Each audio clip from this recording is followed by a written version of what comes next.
Did you know that our modern education system, with its roots dating back to the Industrial Revolution, was never designed to nurture individual potential? Instead, it was crafted to serve the needs of a burgeoning industrial economy, churning out obedient workers rather than fostering creativity and critical thinking. This fact sets the stage for a chilling tale, a tale of the sinister underbelly of education, lurking beneath the surface of our classrooms and textbooks. Welcome to the dark corridors of our education system, where history whispers tales of manipulation, control, and oppression. It's a narrative seldom spoken of, a story overshadowed by the facade of progress and enlightenment. But today we peel back the layers of deception to expose the truth that lies beneath. Let's check out a journey through time as we unravel the twisted history of education, from its origins as a tool of the elite to its modern incarnation as a mechanism of social control. Brace yourself for revelations that may challenge everything you thought you knew about schooling and its true purpose. For in the shadows of our past lies the key to understanding the present and shaping the future. So let us embark on this odyssey together, as we confront the evil history of our education system and reclaim the power to redefine its legacy. So, imagine yourself transported back to the late 1800s, a time when the world was undergoing a radical transformation, the Industrial Revolution. Imagine you're John D. Rockefeller, the titan of the oil industry, with a vast empire at your fingertips. But there's a problem looming on the horizon, a shortage of labor. In an era where the demand for skilled workers was skyrocketing, you find yourself grappling with a scarcity of individuals equipped with the necessary knowledge and skills to keep your empire running smoothly. Unlike today, where a few clicks can attract a pool of educated laborers, most of America during that time lived a starkly different reality. The majority resided in rural areas, leading simple lives on farms. Their education was often limited to what they learned at home or in small church-run schools. They were not accustomed to the demands of factory work or operating machinery at an oil refinery. Clocking in and out was a foreign concept to them. So, what's a business magnate like Rockefeller to do in such circumstances? How does one bridge the chasm between the need for skilled labor and the stark reality of an undereducated populace? Enter the dawn of mass education, a bold initiative aimed at educating the masses on an unprecedented scale. But make no mistake, this wasn't merely an altruistic endeavor. It was a calculated move, driven by the need for a workforce capable of sustaining the burgeoning industrial machine. Schools became the battlegrounds where this grand experiment played out. The curriculum was crafted not just to educate, but to indoctrinate. Children were molded into obedient cogs in the machinery of progress, their individuality sacrificed at the altar of efficiency. But the story doesn't end there, for alongside the rise of mass education came a proliferation of myths that endure to this day.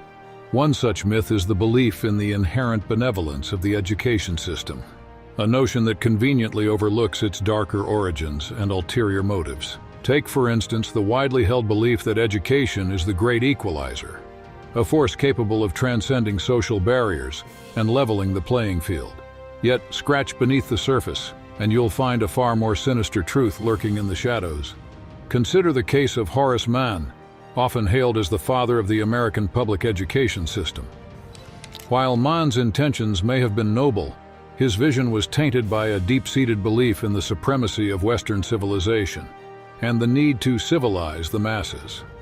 Under the guise of education reform, Mann and his contemporaries sought to impose their cultural values upon a diverse populace, erasing indigenous knowledge and traditions in the process. In their quest for homogeneity, they laid the groundwork for a system that perpetuated inequality rather than challenging it. But perhaps the most insidious aspect of the education system lies not in what is taught, but in what is omitted. For every sanitized version of history presented in textbooks, there exists a hidden narrative, one of conquest, exploitation, and erasure. Consider the history of indigenous peoples in America, whose stories are all too often relegated to the footnotes of textbooks.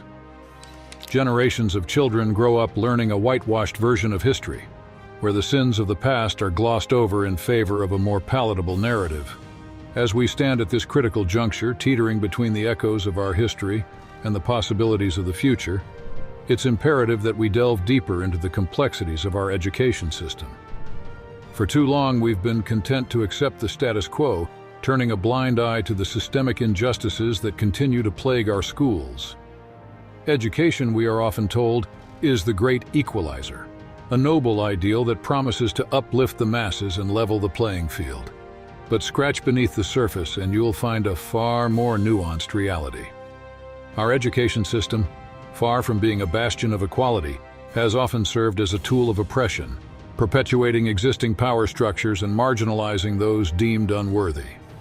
Consider, for instance, the concept of standardized testing, a seemingly innocuous tool used to assess students' knowledge and skills. Yet, beneath its veneer of objectivity lies a deeply ingrained bias that disproportionately affects marginalized communities. Studies have shown time and again that standardized tests are better predictors of socioeconomic status than they are of academic ability. Yet they continue to wield immense influence over educational policy and practice. And then there's the issue of funding, a perennial thorn in the side of advocates for educational equity. Despite countless promises to address disparities in school funding, the gap between rich and poor districts continues to widen, perpetuating a cycle of inequality that undermines the very foundation of our democracy. But perhaps the most insidious aspect of our education system is its role in perpetuating cultural hegemony, the subtle yet pervasive process by which dominant cultural beliefs and values are imposed upon society at large. From the whitewashing of history to the erasure of indigenous knowledge, our curriculum reflects not the diversity of human experience, but the narrow worldview of those in power. So I ask you once again, what kind of education system do we want for future generations? Do we want a system that reinforces the status quo, or one that challenges it? Do we want a system that perpetuates inequality, or one that strives for justice and equality for all? The choice is ours to make, but make no mistake, the stakes have never been higher. In a world rife with division and discord, education remains our greatest hope for a better tomorrow. It is a tool for liberation, a beacon of hope in a world shrouded in darkness. But it will require courage and conviction to dismantle the systems of oppression that have long held sway over our schools. It will require us to confront uncomfortable truths and challenge deeply ingrained beliefs.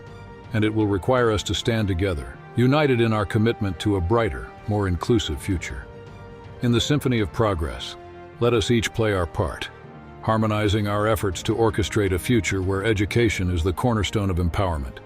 With each step forward, let us honor the struggles of the past and envision a world where every individual has the opportunity to thrive. Your support is the catalyst for transformation, so remember to like, share, and subscribe to spread the call for educational reform far and wide. Together, let's cultivate a society where knowledge is accessible to all, and the pursuit of truth is revered above all else. Until our paths converge once more, let curiosity guide your journey, and may the flame of justice burn ever bright. Join us in shaping a tomorrow where every voice is heard and every mind is nurtured. Together we can build a world where education is not just a privilege but a birthright. Like, share, and subscribe to be part of this movement towards a brighter, more equitable future.